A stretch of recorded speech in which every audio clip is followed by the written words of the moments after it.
Today I'm working on a 2017 Volkswagen GTI, just giving you kind of a general overview of what a water pump job looks like on one of these.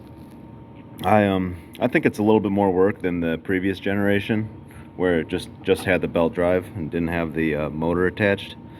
But the job's not all that different. You remove the you have to remove this pipe that goes to the intercooler, throttle to the intercooler. You have to remove the throttle body. You have to remove this little bracket here.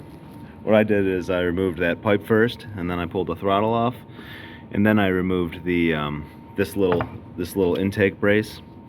A lot of times I see these things missing. People just don't put them back on because maybe they get their steps wrong and just say, they just say forget it after they can't sneak it back into place with the throttle on or something. I'm not sure why you would ever leave that off, but it needs to be there. So make sure you put it back. This here is what I'm talking about. There's just a nut up top and then a bolt at the bottom.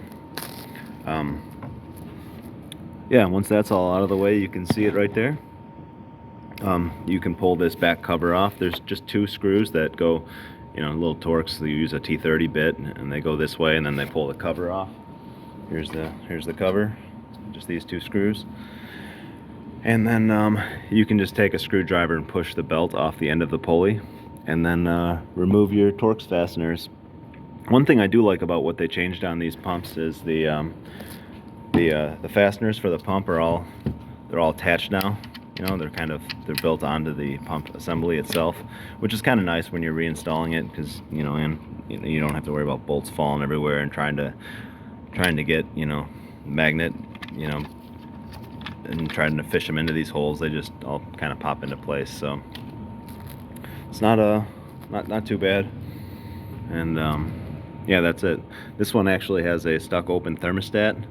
The temperature goes right up where it should if you just let it idle and you get good heat out of the vents. And as soon as you start moving, it just the temperature just plunges. So thermostat's stuck open, has a cooling system malfunction fault. So that's what I'm doing here. Thanks for watching the video.